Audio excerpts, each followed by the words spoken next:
कल्पना कीजिए, एक ऐसी सर्द और तूफानी रात की जहां मूसलाधार बारिश के बीच साक्षात ब्रह्मांड के स्वामी भगवान श्री कृष्ण एक साधारण सी कुटिया के बाहर कीचड़ में खड़े होकर अपनी बारी का इंतजार कर रहे हैं।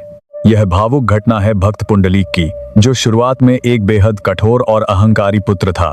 पुंडलीक अपनी पत्नी के मोह में अंधा होकर माता पिता से कोल्हू के बैल की तरह काम करवाता था। उसकी क्रूरता की हद तब हो गई जब काशी यात्रा के दौरान वह और उसकी पत्नी घोड़े पर सवार होकर चल रहे थे, जबकि उसके बूढ़े माता पिता फटे कपड़ों में नंगे पैर तपती धूप और पत्थरों पर घिसट रहे थे। लेकिन इस पत्थर दिल इंसान का हृदय रास्ते में महर्षि कुक्कुट के आश्रम में पिघला।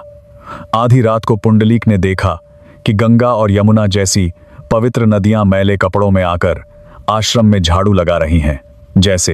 जैसे वे आश्रम की सफाई करतीं, उनके वस्त्र दूध जैसे सफेद और दिव्य होने लगे। आश्चर्यचकित पुंडलीक के पूछने पर नदियों ने बताया, हम दुनिया के पाप धोकर मैली हो जाती हैं, लेकिन महर्षि कुक्कुट, जो अपने माता पिता की निस्वार्थ सेवा करते हैं, उस पुण्य के प्रताप से उनके आश्रम की धूल साफ करने मात्र से हम फिर से पवित्र हो जाती हैं।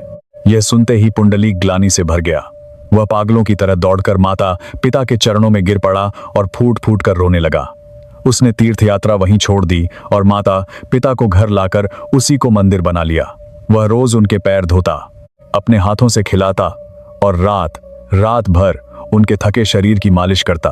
उसकी यह सेवा इतनी गहरी थी कि एक रात साक्षात भगवान श्री कृष्ण उसके द्वार पर आ खड़े हुए। भगवान ने बाहर से लाड से पुकारा, पुंडलीक, देखो मैं तुमसे मिलने आया हूं। उस समय पुंडलीक अपने सो रहे पिता के पैर दबा रहा था। मुड़कर देखा तो द्वार पर दिव्य प्रकाश लिए साक्षात नारायण खड़े थे। लेकिन उस पुत्र की निष्ठा देखिए, पिता की कच्ची नींद न टूट जाए इसलिए वह अपनी जगह से हिला तक नहीं। उसने बड़ी ही आत्मीयता से पास पड़ी एक ईंट बाहर कीचड़ की ओर सरका दी और भीतर से ही कहा, प्रभु, मेरे माता पिता बड़ी मुश्किल से सोए हैं। मेरी सेवा पूरी होने तक कृपया आप इसी ईंट पर खड़े होकर प्रतीक्षा करें। पूरी सृष्टि को चलाने वाले भगवान नाराज होने के बजाय मुस्कुरा दिए। वे अपने भक्त की इस मात्र पितृभक्ति पर इतने मोहित हुए कि अपनी कमर पर हाथ रखे उस ईंट पर तब तक खड़े रहे जब तक पुंडलीक की सेवा पूरी नहीं हुई। अंततः पुंडलीक की प्रार्थना पर भगवान सदा के लिए उसी ईंट पर विट अर्थात ईंट पर खड़े भगवान बनकर पंढरपुर में बस गए, जो आज भी ये गवाही दे रहे हैं कि माता पिता की सेवा ही दुनिया की सबसे बड़ी पूजा है। श्री कृष्ण के सच्चे भक्त कमेंट में जय विठ्ठल भगवान लिखें।